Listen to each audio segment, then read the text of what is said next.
Բարև ձեզ, այսօր մեր տաղավարում է վերլուծաբան Արգիշտի Կիվիրյանը։ Պարոն Կիվիրյան, բարև ձեզ, շնորհակալ եմ մեր հրավերը ընդունելու համար։ Պարոն Կիվիրյան, նախ երեկվա ազգային ժողովի միջադեպին անդրադառնանք, ինչու է Նիկոլ Փաշինյանին անհանգստացնում կամ հունից անում, երբ ընդդիմությունը խոսում է կոռուպցիայից։ Իհարկե կանդրադառնանք այն բառապաշարին, որը հնչեց այնտեղ, բայց ամեն դեպքում խոսքը կոռուպցիայի մասին է, ինչու է վրդովում Փաշինյանը, երբ խոսքը իր իշխանության կոռուպցիայի մասին է։ Նայեք, ես մի քիչ այլ կերպ եմ գնահատում, անկախ Նիկոլի էքսենտրիկ ուրեմն բնավորությունից, պահվածքից, իմ պատկերացմամբ ինքը այդ նոպաները ավելի շատ բեմադրում է։ Պետք է հասկանալ, որ ինքը եւ ողջ քաղաքական դաշտը պատրաստում են ընտրությունների։ Ինքը հասկանում է, որ նման նոպաները իր ընտրազանգվածին բավականին գրավում են։ Հենց որ ինքը մատ է թափ տալիս, բոլորին սպառնում է ուղարկել ԱԱՑ-ի նկուղները եւ այլն։ Դա հենց այն ձիուկն է, որի վրա հեծած ինքը 2018 թվականից հետո փորձում է պահել իշխանությունը եւ մինչ օրս կարելի ասել ստացվում է։ Իր ընտրազանգվածը դա է ցանկանում։ Տեսարաններ, կոնկրետ ոչ միայն տեսարաններ, այլ զանգվածային սպառնալիքներ, սրանց էփել պատին, նրանց էփել պատին, ասֆալտին ծեփել, ինչի էր հիշում եք մուրճը վերցել ընկել մեյդան։ Կյանքը ցույց տվեց, որ այդ այսպես ասած ակտը իր ընտրազանգվածի դուրը եկել էր։ Ինքն էլ է խոստովանում, ասում է, որ գնում եմ գյուղեր, գյուղացիները ինձ պահանջում են ոչ թե մանկապարտեզի շինարարություն ճանապարհի, այլ ասում են երբ է Ռոբերտ Քոչարյանը եւ Սերժ Սարգսյանը դատվելու։ Դե գիտեք ոնց է, հայ հասարակության մի հատվածը մշտապես ներքին արյան ցանկություն ունի։ Ցավոք սրտի։ Եվ այդ կապակցությամբ ինքը հասկանալով Նիկոլ Փաշինյանը հասկանալով այդ հասարակության շերտի երակը, ինքը խաղում է դրա վրա։ Ես չեմ կարող, նայեք, եթե դուք ուշադիր մինչև վերջ նայեք, ուրեմն երեկվա հարց ու պատասխանը շատ ավելի սուր պահեր կար, որտեղ ինքը իրան զսպեց։ Դրա համար իմ պատկերացմամբ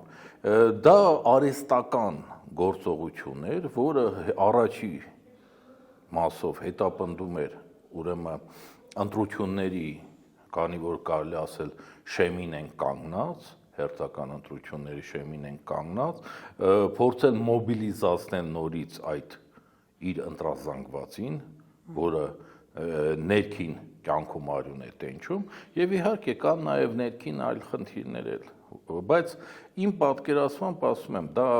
այդ պահին բեմադրված ակտ էր իր կողմից։ Իսկ իր ընտրազանգվածը մնացել է, այսինքն արդյոք այն տոկոսը, որը ինքը նախորդ ընտրություններին հավաքեց, հենց այդ տոկոսը ունի, որովհետև տարբեր հարցումներ եւ մամուլներ է գրում, բավականին շատ անկում է գրանցել վարկանիշը Փաշինյանի։ Նայեք, ես ինքս սոցիոլոգիական հարցումներ չեմ անցկացրել, ես չեմ կարող ասել, թե այս պահին իր ընտրազանգվածը ինչքան է,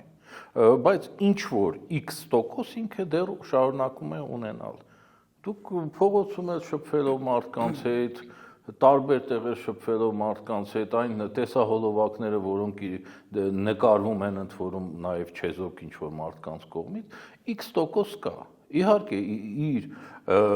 ընտրազանգվածը գնալով նվազում է, բայց դեռ X%-ի վրա ինքը ունի ազդեցություն եւ փորձում է այդ X%-ին նորից գրգռել։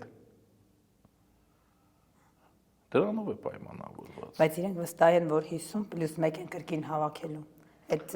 հույսը Դե գիտեք ոնց է, ես չեմ կարծում, թե իրանց հույսը ընտրողներն են։ Ինչն է։ Իրանց հույսը ադմինիստրատիվ ռեսուրսը, ուժային կառույցները, քարոզչական տարատեսակ մանիպուլյացիոն տեխնոլոգիաները։ Դրանք են։ Իսկ այն դեմքով, այն ներկայացուցիչներով, որ հիմա կա, այդ դրանով կարող է գնալ եւ ինչ որ տոկոս հավաքել, թե պետքա վերափոխել, այսինքն դեմքերին, այն խմբակցության падգամավորները կա նրանց փոխել ամբողջովին, կարծում եք իշխանություն Փաշինյանը կգնա կտրուկ այդ փոփոխություններին։ Դե այն, որ իրանք ակնհայտորեն ցանկանում են փոփոխել, դա երևում է։ Նայեք, իր կնոջ Աննա Հակոբյանի այդ իբր կրթական Կրթությունը նորաձև է։ Կրթական, այսպես ասած, արշավները, վոյաժները, դա հո իրականում կրթության կամ այլ ինչ-որ բանով պայմանավորված չի։ Դա պայմանավորված է հասարակության ինչ-որ խմբերի հետ աշխատանքով, այսինքն իրենք իրականացնում են աշխատանք, իրենք իրականացնում են մոնիտորինգ, որի նպատակը այդ հանդիպումներից փորձել ներգրավել ինչ-որ նոր դեմքեր եւ պարզ է, որ այս նոր դեմքերին իրենք փորձելու են օգտագործել ընտրական գործընթացներում։ Աննա Հակոբյանի այդ ողջ գործունեությունը պայմանավորված է Նիկոլ Փաշինյանի համար նոր քաղաքական թիմ հավաքելու նկատառումով, դա է ողջ նպատակը։ Թե չէ, շատերին թվում է, ասենք շատերը չեն կարողանում հասկանալ, թե ինչի է Աննա Հակոբյանը այս պահին նման գործունեություն ծավալում։ Դա շատ խորքային իրանց համար process է։ Ամեն գնով փորձել հավաքել լրիվ նոր թիմ։ Նայեք, դա տեխնոլոգիա է, չէ, որտեվ մարդիկ դու փորձում ես մարդկանց անգամ ովքեր քեզ ընտրել են, նեգատիվը ուղղել հին թիմի վրա եւ հին թիմով ճանապարհել եւ ըստ դրա հավաքել նոր թիմ եւ որպիսի մարդկանց մոտ փորձել ստեղծել նոր ակնկալիքներ։ Աննա Հակոբյանի ողջ գործունեությունը, որը շատերը չեն հասկանում, դրանով է պայմանավորված։ Շփվելով մարդկանց հետ, ստեղծել հորիզոնական կապեր եւ ըստ դրա փորձել այդտեղից սելեկցիա իրականացնել։ Եթե իշխանության հետ կապված այս գործընթացները ակնհայտ են երևում են, ցուցակների կազմելը Աննա Հակոբյանի այդ մասնակիցների դեմքով տեսարաններ բեմադրել, իսկ ինչ է անում ընդդիմությունը։ Ընդդիմությունը հիմա որոշել է պատիվ ունեմ մասնավորապես իմպիչմենտի գործընթաց սկսել։ Հայաստան դաշինքը դա համարում է իր դեմ ուղղված, թիրախավորված գործընթաց։ Ինչ է կարծում, սա իրականում թիրախավորված գործընթաց է, թե ընդդիմությունը կարող է եւ հաջողել եւ ինչպես դուք նշեցիք, կարող է մտահոգություն ունենալ շատ ԿՊԱ-կաններ, որ այո իրենք կփոխվեն եւ կմիանան ընդդիմության այս գործընթացին, կհաջողի դա։ Նայեք, ոչ միայն իշխանություններն է, որ պատրաստում են ընտրությունների պատրաստում է նաեւ ընդդիմությունը։ Ընդդիմության տարբեր թևերի այս գործողությունները զուտ կապված են այդ եկող ընտրությունների հետ։ Այսինքն ոնց որ ուրեմն իշխանությունն է տարբեր մեխանիզմներ իրականացնում, պատրաստվում է, նույն ձևով ընդդիմությունը ուղղակի, գիտեք ոնց է, ներկայիս ընդդիմության մոտ ես չեմ տեսնում, որ իրանց մոտ կա ինչ-որ ծրագիր, որը կարող է բերել Նիկոլ Փաշինյանի տապալման։ Եվ ըստ դրա, քանի որ իրանք այդ ծրագիրը չունեն, իրանք պայքարում են իրար մեջ, որպեսզի որոշեն, թե ով է լինելու թիվ 1 ընդդիմությունը, առաջի ընդդիմությունը։ Այսինքն գլոբալ այսպես եթե նայենք, գնում է պայքար, որպեսզի ընդդիմության դաշտում որոշվի առաջի ընդդիմադիրը, թիվ 1-ը, ալֆա սամեցը։ Դրանով պայմանավորված այս գործընթացները։ Իսկ ձեր ասած այդ իմպիչմենտ անելու համար, նայեք, իմպիչմենտ անելու համար կան մի քանի, այսպես ասած, տարբերակներ։ Մեկը կամ դու պետք է ունենաս մեծամասնություն, կամ երկրում պետք է ստեղծված լինի այնպիսի պայթյունային իրավիճակ, որ ուրեմն ուղակի սպառնա իշխանության, այսպես ասած, թևին, կամ ասենք իշխանությունը լինի այնպիսի կազմաքանդված վիճակում, որ սկսվի առնետավազքը։ Օրինակ, նայեք, հեռավոր 1997-8 թվականներին կարելի ասել հաշված օրերի ընթացքում այն ժամանակվա Լևոն Տեր-Պետրոսյանի հենարան հանդիսացող այն ժամանակ դա կոչվում էր Հանրապետության դաշինք, Հանրապետության դաշինքից զանգվածային առնետավազքով մարդիկ դառան երկրապահ։ Հաշված օրերի, կարելի ասել անգամ հաշված ժամերի ընթացքում, որտեղ իշխանության փլուզում էր տեղի ունենում։ Դա բոլորի համար ակնհայտ երևում էր։ Հիմա դուք տեսնում եք իշխանության փլուզում, ես անձամբ չեմ տեսնում այս պահին իշխանության փլուզման անգամ 21-ին չփլուզվեց, հիմա դժվար թե նայեք նշույլներ։ Դրա համար ակնհայտ է, որ գնում է պայքար ընդդիմության ներսում թիվ 1 ընդդիմադրի որոշման հարցով։ Եվ ակնհայտ է, որ այս գործընթացը Նիկոլ Փաշինյանին ոչ միայն չի խանգարում, Այլ որոշակի առումով ձեռնտու է։ Ես օրինակ չէի բացառի, որ երեկվա իր հիստերիան նաև պայմանավորված է սրանով, որ ասինքն ինքը ինչ է անում, ինքը փորձում է դրանով տոն տալ ընդդիմությանը, որ եկեք չի ստացվում ձեր մոտ, բայց եկեք նայեք, հեսա ես պատրաստ եմ ասենք չգիտեմ, ինձ գժի տեղ դնել, պատրաստ եմ падգամավորներ կծմծել, պատրաստ եմ չգիտեմ ինչ իրականացնել, եկեք ինչ-ինչ հայտնեք էլի։ Որպեսզի դրանով ցույց տա ընդդիմության հերթական տապալումը։ Այսինքն, եթե չի ստացվում, ինքն էլ իր կողմից փորձում է քյոմակ լինել այսպես կոչված ընդդիմադիրներին։ Որ հերթական անգամ ընդդիմության տապալումը ցույց տա, այսինքն։ Իհարկե, որովհետև ամեն տապալումից հետո, օրինակ հիշեք, այս 2018 թվականին, չէ, ասենք նայեք, հասարակության մեջ ձևավորվում է դժգոհություն, կոպիտ ասած, ոնց է կաթսայի մեջ գոլորշին սկսում է եփվել բան անել։ Սրանով հենց որ դու չես հասնում վերջնական իշխանության փլուզման, բերում է գոլորշի բաց թողնելուն։ Իսկ դա հիասթափություն, այսինքն հասարակություն։ Չէ, նայեք, հենց որ այդ դժգոհության գոլորշին բաց ես թողնում, այդ հավաքվածը, որը նայեք իշխանափոխության համար դեռ բավարար չի, բայց կա այդ դժգոհությունը։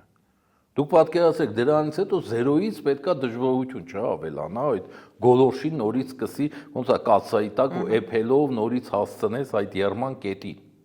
Դու հիմա ունես կետ, դու պետքա այդ եռումը շարունակես այնքան, մինչև որ ասենք բերի պայթյունի, բերի այնպիսի պայթյունի, որ իշխանությունը մնա դրա տակ։ Իսկ սրա տակ իշխանությունը մնալու է,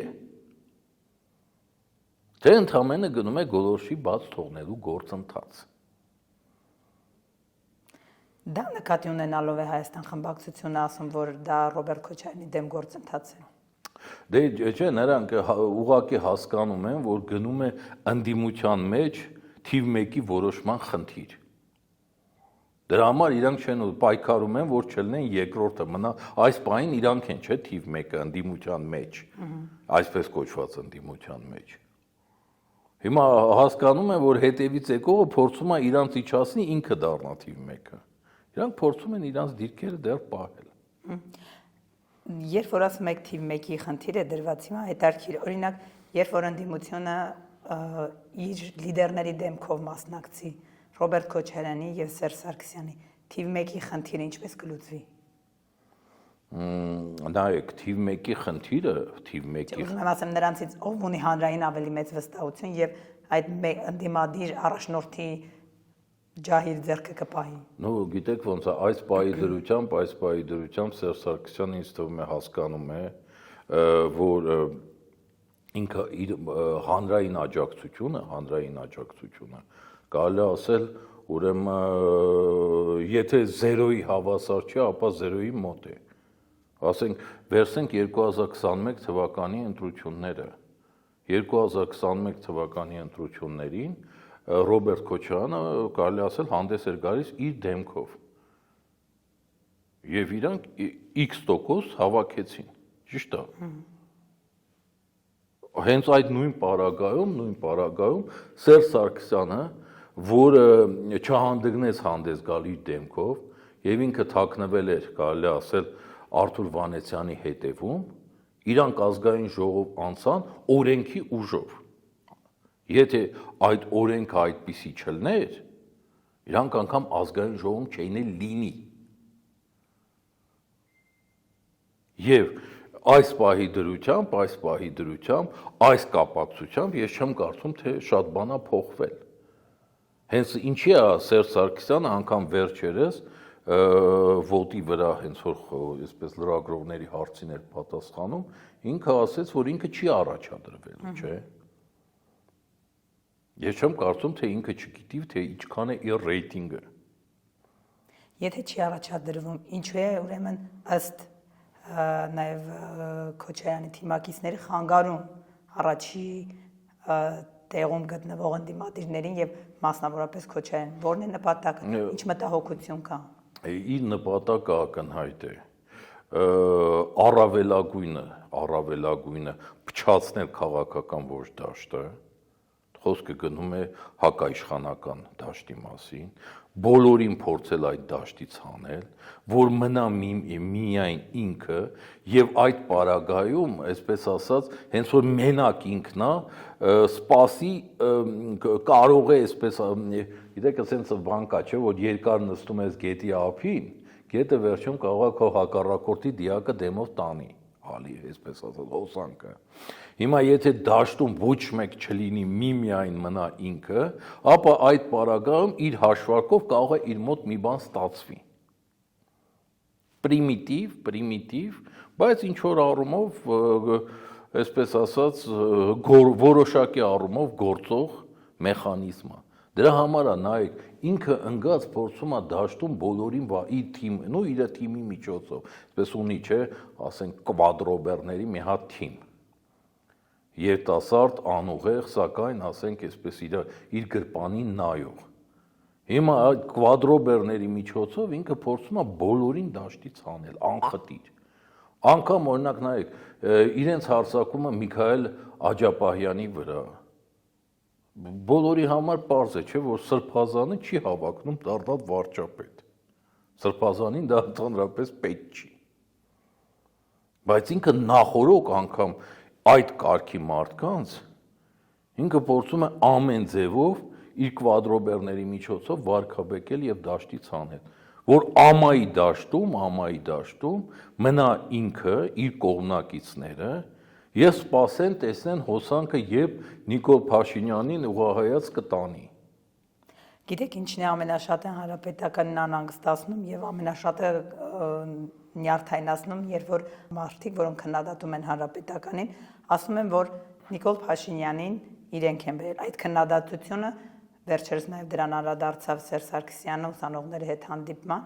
եւ մի քանի հայտարարություններ արեց համաներման հետ կապված եւ իր խոսքից հետեւում էր, որ ինչպես է ստացվում, եթե բոլորին համաներել է, չէր ստացվի նաև Նիկոլ Փաշինյանին համաներել, այսինքն այն վստահեցումները, որը հնչեց երրորդ նախագահի կողմից Սերժ Սարգսյանի, ձեզ վստահություններ շնչեց, որ իսկապես կապ չունի երրորդ նախագահ Նիկոլ Փաշինյանի գալու, մնալու հետ։ Նայեք, Սերժ Սարգսյանը կարող է մոլորեցնել այդ մանկամիտ երեխաներին։ Առավել եւս որոնք կարելի ասել իր կողմից այդ հայկական համալսարանը, ես չեմ բացառում, որ վերջում պարզվի, որ հովանավորվում է այդ թիմի կողմից։ Այսինքն իրենց կողմից հովանավորված այդ մանկամիտ երեխաներին բերել նստացնել եւ փորձել նրանց ուրեմն դեմը բեմադրել խորիմաս Պլատոն կամ ասենք Արիստոտելի խոհեր, դա կարող եմ անցնել միմիայն այդ երեխաների մոտ, լուրջ մարդու մոտ չի անցնի։ Լուրջ մարդը ով ծանոթ էր անցյալի գործընթացին, երկրորդ հարցը կտար, որ հարգելիս անգամ նույն այդ համաներումը, այդ համաներման կոնկրետ այդ հոդվածը, որով Նիկոլն էր դատվել, ով է մտցրել այդ ցուցակ, կարա այդ հոդվածը չլնել այդ համաներման ցուցակում։ Ոնց է այդ հոդվածը հայտնվել։ Դա անգամ կարող եք այդ թվերի մամուլը նայել եւ շատ բան պարզ կլինի։ Ասում եմ, այդ իր ասածով ինքը կարող է խաբել միմիայն երեխաներ։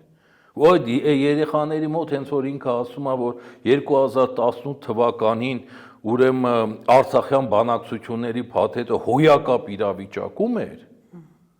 այդ երեխաները չեն հիշացնի, որ դու 2018-ի ապրիլին ազգային ժողովում խոսալուց ասել ես, որ այդ բանակցությունները մտել են փակուղի ու բազմաթիվ նմանատիպ նյուանսներ, որը ինքը ներկայացնում էր։ Այդ երեխաները եթե ունենային այդ փորձը հարց կտային, որ դու հենց որ ասում ես, որ պարտվել ես հզոր ուժերի, մինչև այսօր դու անգամ չես ասում ովքեր են այդ ուժերը, բարի եղի, ասա ովքեր էին այդ ուժերը, մեկ, երկրորդը ասա, թե դու որ 30 տարի բացի ուրեմն նախագահ լինելուց զբաղացրել ես նաև Հայաստանի բոլոր ուժային կառույցների ղեկավար է եղել։ Պաշտպանության նախարար եղել է, ԱԱՑ-ի պետ եղել է, դրանից հետո ԱԱՑ-ն ոստիկանությունը միացրել են, դրա միասնական նախարար եղել է։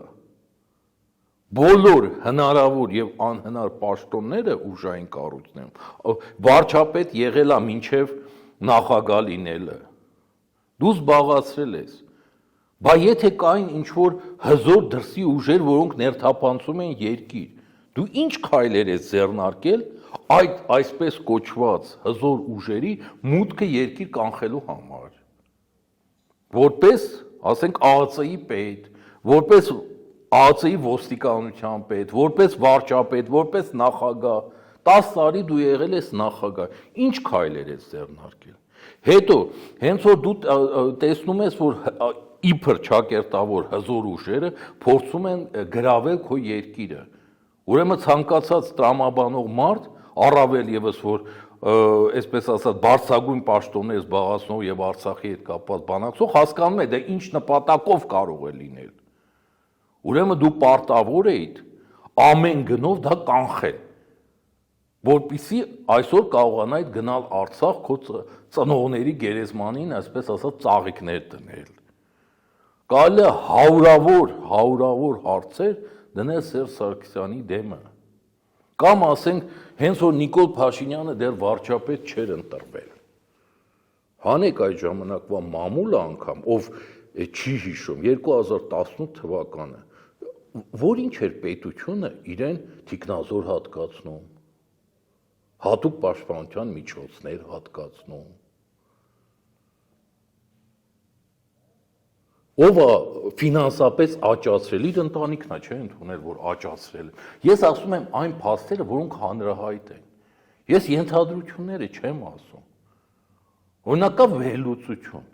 Ես այդ վերլուծությունը ես 100 անգամ ներկայացրել եմ, որ իշխանափոխություն հնարավոր է մի երկրում, որտեղ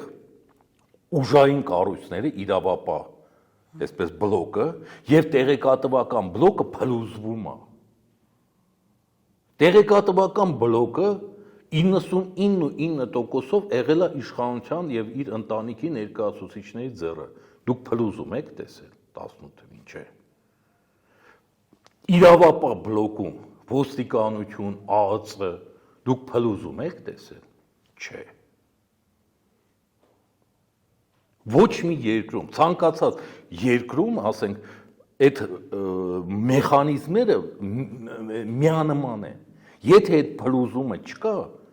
դու որևէ տարբերակ չունես, ոչ միայն վերցնել իշխանություն, անգամ ընտրություններով հաղթել։ Հասկանում եք։ Բայց իրենք կրկնում են ամեն օր, որ առաջին իսկ օրից իրենք միակ ուժն են, որը պայքարել են իշխանության դեմ, Նիկոլ Փաշինյանի դեմ, եւ իրենց չպետք է համարել իշխանության հետ կապված մարդիկ, եւ կներեք Սերժ Սարգսյանը վերջերս նույն այդ հանդիպմանը ասաց, որ իր խնդիրը ոչ թե Հայաստանում հեղինակություն ունենալն է, այլ իշխանափոխություն անելն է։ Նայեք, առաջինը, հիմա դե յուրե մասին գանք, Առաջի օրվանից սկսած Նիկոլ Փաշինյանը կարողացել է դառնալ վարչապետ հանրապետական կուսակցության ձայներով։ Հասկանում եք։ Ասում են ինչ անենք, գրակենք ժողովրդի վրա։ Նայեք մի րոպե։ Ուղղակի չտայք այդ ձայները։ Ինչ էին անել, բռնելու էին, սպանեին։ Հա։ Հետո էլ ասում են փողոցի որևէ ճնշման չէին ենթարկվել։ Մի վարքյան, նորից եմ ասում, Նիկոլ Փաշինյանը, եթե հանրապետական կուսակցությունը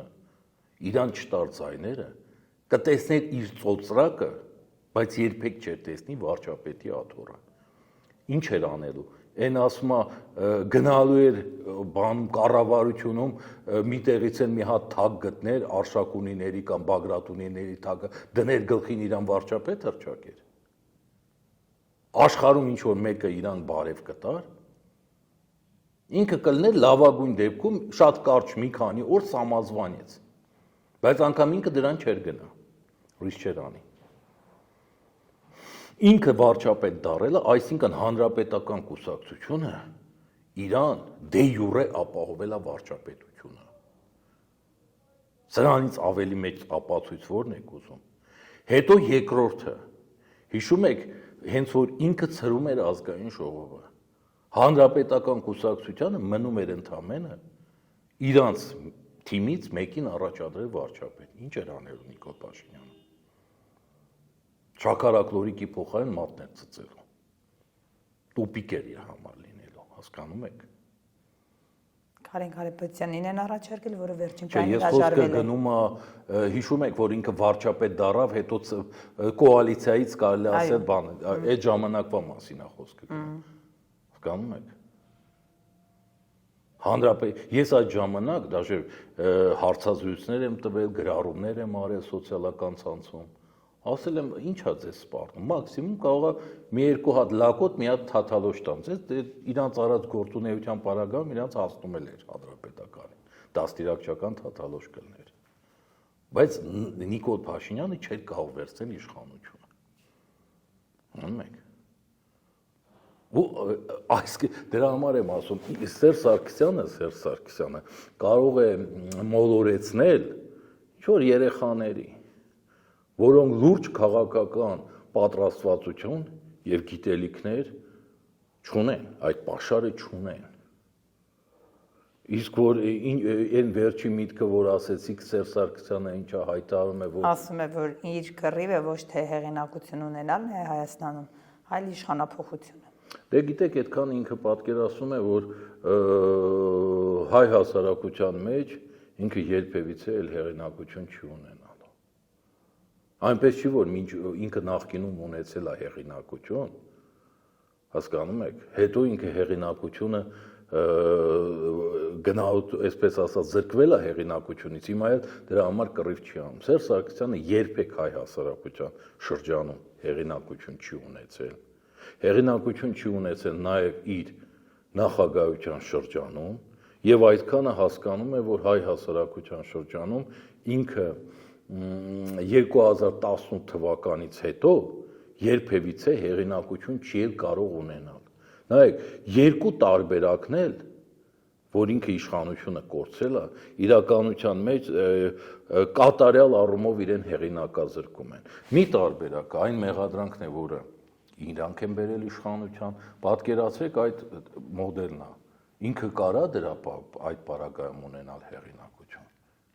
Չի կարող ունենալ։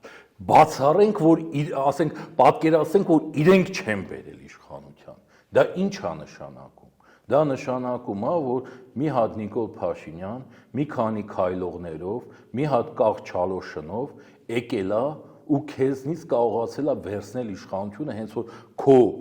վերահսկողության տակ են բոլոր կառույցները, անխտիր, հասկանում եք։ Նայեք, ցանկացած դեպքում պատկերացրեք, իրենք ճիշտ են ասում եւ Հայաստանում տեղի ունեցել հեղափոխություն կամ ընդ որում հեղափոխություն հավատում եմ մենակ այդ Սերժի թիմն ու Նիկոլ Փաշինյանը, բայց պատկերացնենք ապրիորի ճիշտ են։ Չէ, վերջերս խոստովանեց իշխանազավթում է տեղի ունեցել։ Նայեք, դա հնարավոր է միմիայն այնպիսի երկրներում, հենց որ իշխանությունը եղել է, այսպես ասած, կատարյալ, ոնց ասեմ ձեզ, կատարյալ դու թույլ բառը չօգտագործեմ, ապաշնոր։ Օրինակ 1917 թվականին Կերենսկու եւ այդ թիմի մոտ ստացվեց այսպես իշխանափոխությունը, որովհետեւ Նիկոլայ II-ը կատարյալ ապաշնոր էր։ Հասկանում եք, թույլ կամազուրկ ապաշնոր գործիչ է եղել։ Բոլոր առումներով, բոլոր, ասենք, քիչ թե շատ լուրջ պատմաբանների մոտ այդ բոլոր վերլուծությունները կգտնեք ու իր ապաշնոր թույլ քաղաքականության արդյունքում այդ մարդը կործանեց իրեն, կործանեց իր ընտանիքը, կործանեց երկիրը, ռուսական կայսրությունը։ Հիմա նման գործընթաց ընդունենք դու չես տվել։ Դա շատ ավելի ծանրագույն, հասկանում եք, ոնց ասեմ, ոչ թե մեղադրանք է, դա կնիկ է, դաջվածք է։ Այդ պարագայում երկու դրա համար ասում եմ տարբերակում է, որ տարբերակով է ինքը կորցրել իշխանությունը, մեկը մեկից այդ տարբերակները ավելի բետար են։ Այդ պարագայում ինչ է ինքը մտածում է, որ կարող է հայ հասարակության շրջանում չնչին անգամ հեղինակություն վայելել։ Այս հասարակությունը 2018 թվականին թողնենք թե ոնց է, ինչ մեխանիզմների կիրառումով են իրեն հանել փողոց։ Պարզ է, որ դա եղել է մեխանիզմների կիրառմամբ, բայց հենց որ մարդուն անգամ այդ մեխանիզմների կիրառմամբ հանում ես փողոց,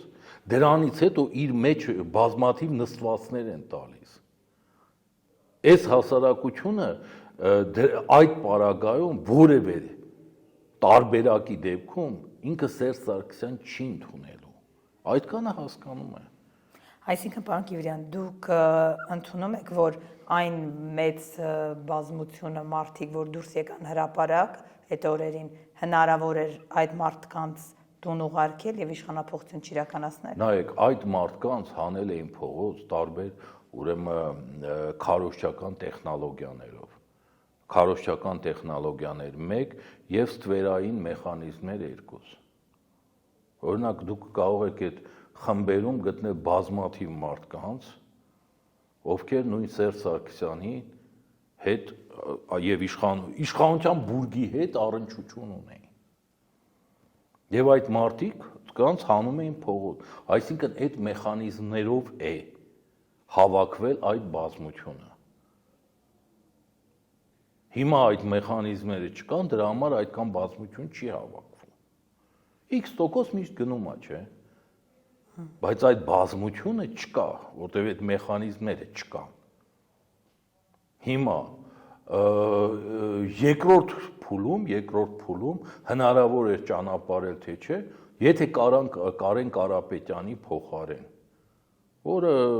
չի ասի, ինչ որ ասենք, կարելի ասել կամազուր գործիչ է, ջերմոցային քաղաքական գործիչ է։ Եթե ջերմոցային քաղաքական գործիչ Կարեն Կարապետյանի փոխարեն լիներ կամային մի հատ ворց տղա, հավատացեք, որ ինքը կվերցներ իշխանությունը եւ կպահեր։ Ես վստահ եմ, որ հենց ի սկզբանե այդ մարդուն, հիշում եք, Կարեն Կարապետյանը Երևանի քաղաքապետ էր։ Ընդամենը այդ ժամանակվա մամուլում բազմաթիվ հրապարակումներ եղան, որ հակել էր ինչ-որ մի քանի քաղաքի անուշ աղբերների հետ եւ կարելի ասել գնաց Հայաստանից։ Այսինքն անգամ դրան այդ մարդը չդիմացավ այն ժամանակ։ Ինչա պարչի, ինչի էր Սերժ Սարգսյանը Կարեն Կարապետյանին բերել վարչապետ։ Ինչը չէր հաշվարկել Կարեն Կարապետյանը նման իրավիճակում իրան ոնց կպահի։ Պարզ է, որ ինքը հոյակավ դա հաշվարկել էր, որ Կարեն Կարապետյանը իր կամային հատկանիշներով չի կարող պահել որևէ պարագայում իշխանություն։ Դեռ նորից եմ ասում, ջերմոցում աճացած գործիչ է եղել այդ մարդը։ Դրա համար այդ մարդը չձգեց որևէ առումով։ Հենց 2018-ից առաջ ես վստահ եմ 2018 օպերացիայի մաս եղել է հենց բերել նմանատիպ ջերմոցային պրոդուկտի, որը չի կարողանա դիմագրավել։ Եվ արդյունքը տեսանք։ Ստացվեցին, չի ստացվեց։ Շնորհակալ եմ։ Դե շնորհակալություն։